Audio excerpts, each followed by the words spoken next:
안녕하세요. 라운피플 양종현 연구원입니다. 지난 시간 컷아웃 논문에 이어 컴믹스 논문 리뷰를 준비하였습니다. 지난번 리뷰했던 컷아웃과 컴믹스는 모두 동일한 목적을 가지고 있습니다. 우리가 어떤 물체를 분류할 때 물체의 특징적인 부분만 보고 분류하는 경우가 있습니다. 예를 들어 개의 얼굴만 보고도 우리가 지금 보고 있는 것이 개라는 것을 알아차릴 수 있습니다. 뉴럴 네트워크 또한 사람과 같이 어떠한 특정 부분만 보고 이미지를 분류할 수 있습니다. 컷아웃과 같은 리저널 드랍아웃 방식들은 뉴럴 네트워크가 특징적인 부분만 보고 분류를 진행하지 않고 조금 덜 특징적인 부분도 보고 분류할 수 있게 하여 네트워크의 일반화 성능을 높여줍니다. 그러나 이러한 방식들은 학습 이미지에서 유용한 픽셀들을 없앤다는 문제가 있습니다. CNN이 일반적으로 데이터를 많이 필요로 한다는 점에서 이러한 것들은 심각한 개념적인 한계가 될 수 있습니다. 이러한 리저널 드랍아웃 방식의 한계를 극복하고자 컴믹스가 제안되었습니다. 컴믹스는 이미지의 픽셀들을 단순히 지우는 것이 아니라 제거된 영역을 다른 이미지로부터 가져온 패치로 대체합니다. 이를 통해 리저널 드랍아웃의 장점인 뉴럴 네트워크로 하여금 조금 덜 특징적인 부분을 보게 한다는 장점을 보유함과 동시에 학습 시에 리저널 드랍아웃에 의해 제거된 유익하지 않은 픽셀이 없다는 특징을 가지게 됩니다. 또한 추가된 패치들은 모델이 물체의 부분적인 뷰만 보고 물체를 식별할 수 있게 함으로써 로컬라이제이션 어빌리티를 증대시키게 됩니다. 관련 연구에 관해서는 각각에 대한 간단한 이미지로 설명드리겠습니다. 리저널 드랍아웃 관련 연구로는 랜덤 이레이징과 컷아웃 드랍 블락 등이 있습니다. 첫 번째 사진은 랜덤 이레이징을 나타냅니다. 이 방법은 컷아웃과 유사하게 이미지에서 사각형 영역을 잘라내어 랜덤 밸류 또는 이미지된 민으로 대체합니다. 지난 시간에 다뤘던 컷아웃의 예제는 오른쪽 그림과 같습니다. 다음으로는 리저널 드랍아웃 방법 중 하나인 드랍 블락입니다. 이 방법은 기존 랜덤 이레이징이나 컷아웃이 인풋 이미지에서 행해진 것과 달리 피처 맵에서 연속적인 영역을 드랍시키는 방법입니다.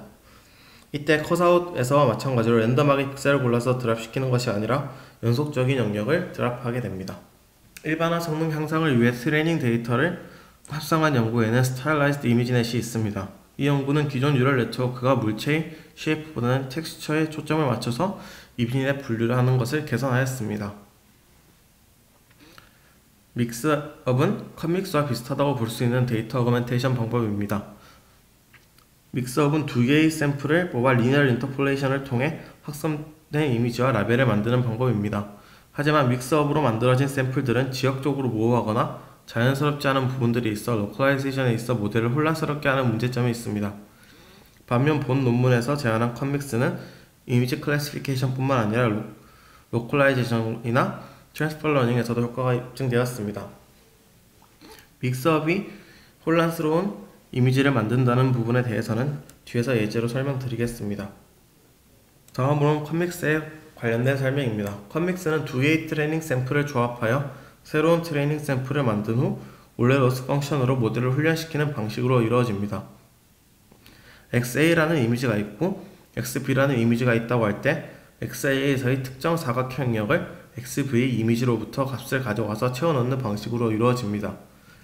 이때 라벨은 이미지에서 각각의 트레이닝 샘플이 차지하는 비중으로 리니어 인터폴레이션을 수행해 값이 정해집니다. 아래 그림을 통해 XA와 XB가 어떻게 새로운 트레이닝 샘플을 만드는지 확인할 수 있습니다. 이 경우 바이너리 마스크는 오른쪽 그림에서 흰색 부분은 1의 값을 가지고 짙은 부분에서는 0의 값을 가지게 됩니다. 앞서 라벨 또한 리니어 인터폴레이션으로 결정된다고 하였는데요. 이때 전체 면적에서 크롭된 패치의 영역 비율이 바로 1-람다가 되게 됩니다. 이 부분은 바로 슬라이드에서 조금 더 자세하게 다루겠습니다. 실제 식에 대해 조금 더 자세히 살펴보도록 하겠습니다. 컨비네이션 레이시오인 람다는 베타 분포에서 샘플링 되게 되는데 저자들은 모든 실험에서 알파를 1로 정함으로써 0과 1 사이 균일 분포에서 람다 값을 샘플링하였습니다. 다음으로 바이너리 마스크를 샘플링하기 위해서는 먼저 이미지에서 어떤 영역을 크로핑할 것인지 나타내는 바운딩 박스 좌표를 먼저 샘플링해야 합니다. 이때 바운딩 박스 좌표는 RX, RY, RW, RH로 이루어지며 RX, RY는 유니폼 디스트리뷰션으로 샘플링하게 됩니다. 이때 Rx는 바운딩 박스의 중심의 X좌표를, Ry는 바운딩 박스의 중심의 Y좌표를 나타냅니다. 바운딩 박스의 Xmin, Ymin, Xmax, Ymax는 다음 식과 같이 구해집니다. 이때 바운딩 박스가 이미지 밖으로 벗어날 경우 클리핑을 하게 되며 이 경우 전체 면적 대비 크로핑되는 패치의 면적 비율을 다시 계산해줘야 됩니다. 그 식은 바로 마지막 줄에 나타나 있는 것과 같습니다. 컴믹스는 하나의 이미지에서 두 개의 물체가 각각 부분적인 뷰만 가지고도 인식될 수 있도록 하면서 물체의 전체가 클래시피케이션 단서로 활용될 수 있게 합니다. 컴믹스가 각각의 부분적인 뷰만으로도 두 개의 물체를 인식하는지 확인하기 위해 클래스 액티베이션 맵을 통해 컷아웃과 믹스업과 비교를 한 그림이 바로 오른쪽 그림입니다. 먼저 컷아웃의 경우 세인트 벌나르드의 밸리와 같은 덜 특징적인 부분에 잘 집중하는 것을 확인할 수 있습니다. 하지만 컷아웃된 리전의 픽셀을 사용하지 않음으로써 비효율적이라는 단점이 있습니다. 믹스업의 경우 모든 픽셀을 다 사용함으로써 부자연스러운 이미지가 만들어지게 되고 그 결과로 캠을 보면 모델이 물체를 인식할 때 어떤 부분을 단서로 삼아야 하는지 혼란스러워하는 것을 확인할 수 있습니다. 이러한 혼란스러움이 클래시피케이션과 로컬라이제이션에서 서브옵티멀, 즉 차선의 결과를 가져오는 것을 이후의 슬라이드에서 확인할 수 있습니다. 앞서 언급드렸듯이 오른쪽 그림을 보시면 믹스업에서는 인풋 이미지가 조금 부자연스럽다는 것을 확인할 수 있습니다. 마지막으로 오른쪽 컴믹스의 캠을 보면 두 개의 물체를 정확하게 로컬라이즈한 것을 확인할 수 있습니다. 캠에 대한 간단한 설명은 이후의 슬라이드를 참고하시면 됩니다. 이 슬라이드에서는 클래스 액티베이션 맵인 캠에 대한 간단한 설명을 위해 준비하였습니다. 캠은 우리가 어떤 사진을 보고 특정 물체라고 판단할 때 어느 부분을 보고 뉴럴 네트워크가 판단을 했는지를 히트맵으로 볼 수 있게 해줍니다. 위 이미지를 보시면 한 이미지에 개와 고양이 두 물체가 함께 있습니다. 만약 개와 고양이를 구별할 수 있게 뉴럴 네트워크를 학습시켰다고 하면 그 뉴럴 네트워크로 캠을 보면 캣에 대해서는 고양이가 있는 부분에 대해 히트맵이 올라오게 되고 독의 경우에는 개가 있는 부분에 히트맵이 올라옵니다. 즉 클래시피케이션 문제에서 캠을 통해 네트워크가 어떤 영역을 보고 판단을 하는지를 확인할 수 있습니다. 캠은 이미지 캡셔닝, 비주얼 퀘스천 앤서링 등에서도 활용되기도 합니다. 더 궁금하신 분은 참고문헌을 참고해 주시기 바랍니다. 다시 컴믹스로 돌아와서 이제는 실험 및 결과에 대해 살펴보도록 하겠습니다. 실험 및 결과 부분들은 모두 간단하게 넘어가도록 하겠습니다. 이미지넷 클래시피케이션에서 레지넷 55로 학습한 결과는 왼쪽 표와 같습니다. 컴믹스가 컷아웃, 믹스업, 드랍블락 등보다 뛰어난 성능을 보이는 것을 확인할 수 있습니다. 그리고 테이블 3의 맨 밑에 부분을 보시면 피처 컴믹스와 컴믹스가 있는 것을 확인하실 수 있습니다. 드랍블록과 같이 컴믹스를 피처 맵에서 수행했을 때도 이미지에서 수행하는 것에 미치지는 못하지만 좋은 성능을 얻을 수 있는 것을 확인할 수 있습니다. 오른쪽 표는 조금 더 깊은 네트워크인 레지넷 101과 레지네스트 101에 대해 실험한 결과입니다.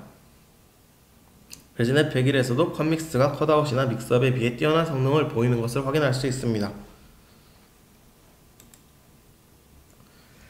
왼쪽 표는 사이파 100에 대해 최신의 다양한 레귤러라이제이션 메소드를 적용했을 때의 결과입니다. 컴믹스와 쉐이크 드랍을 같이 적용한 것을 제외하면 컴믹스가 가장 뛰어난 결과를 보임을 확인할 수 있습니다. 오른쪽 상단의 표는 사이파 10에 대해 컴믹스를 적용한 결과입니다. 이 결과 역시 컴믹스가 컷아웃, 믹스업, 매니폴드 믹스업에 비해 뛰어난 성능을 보임을 확인할 수 있습니다. 오른쪽 하단의 표는 하이퍼 파라미터가 컴믹스에 어떤 영향을 미치는지 확인할 수 있습니다. 알파 값의 경우 1의 체계적임을 알 수 있으며 그 오른쪽에서는 레이어 인덱스가 0인 즉 이미지 스페이스에서 컴믹스를 적용했을 때 가장 뛰어난 성능을 보인다는 것을 확인할 수 있습니다. 다음으로 Weakly Supervised Object Localization에서 컴믹스의 성능을 보여드리겠습니다. Weakly Supervised Object Localization은 클래스 라벨만으로 CNN을 트레이닝하여 타겟 오브젝트를 잘 로컬라이즈 할 수 있도록 하는 것입니다.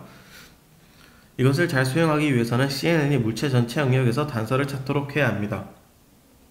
오른쪽 그림은 베이스라인과 믹스업, 컷아웃, 컴믹스의 결과를 보여줍니다. 여기서 빨간색 박스는 그라운드 트루스이며 초록색 박스는 가까우로 프리딕트된 바운딩 박스입니다. 컴믹스가 베이스라인이나 믹스업, 컷아웃에 비해 물체를 좀 더 잘 로컬라이즈 한 것을 확인할 수 있습니다. 다음으로는 트랜스퍼 러닝에서 컴믹스의 성능에 대해 말씀드리겠습니다.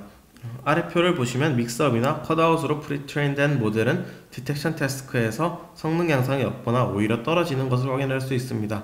하지만 컴믹스로 프리트레인된 모델을 사용할 경우 SSD나 FastRC는 모두에서 성능 향상이 있는 것을 확인할 수 있습니다. 이는 컴믹스 프리트레인드 모델의 뛰어난 로컬라이저빌리티 덕분입니다. 이미지 캡셔닝에서 또한 다른 방법들에 비해 뛰어난 성능을 보이는 것을 확인할 수 있습니다. 다음으로는 컴믹스의 로버스트니스와 언서튼티에 관한 부분입니다. 위의 그림을 보시면 컴믹스가 오클루디드 샘플이나 인비트윈 클래스 샘플에 대해서도 다른 방법들에 비해 로버스트니스한 성능을 보임을 확인할 수 있습니다. 아래편은 어드버서리 어택에 대해서도 다른 모델에 비해 컴믹스가 뛰어난 성능을 보임을 확인할 수 있습니다. 어드버서리 어택이 무엇인지 간략하게 설명하고 넘어가도록 하겠습니다. Adversary Examples는 머신러닝 모델을 속이도록 만들어진 것입니다.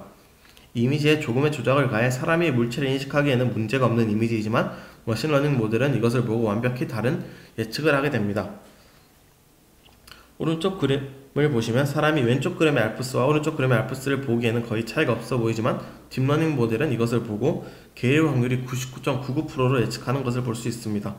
이러한 Adversary Attacks는 실제 딥러닝을 적용하기 전에 로버스트니스를 평가하는 중요한 척도가 됩니다. 다음으로는 uncertainty에 관련된 내용입니다. OOD는 샘플이 in distribution인지 out of distribution인지 판단하는 것입니다. 위의 표는 컴믹스가 out of distribution 디텍션에 대해서도 다른 모델에 비해 뛰어난 성능을 보이는 것을 확인할 수 있습니다.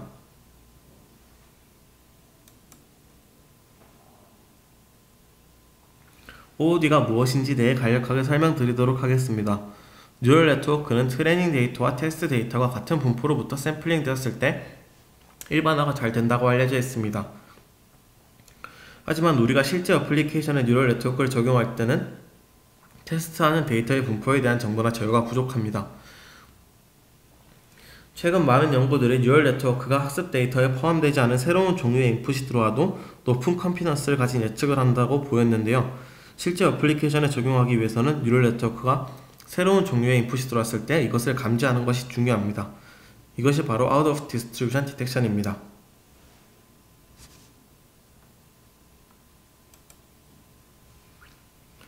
마지막으로 결론입니다.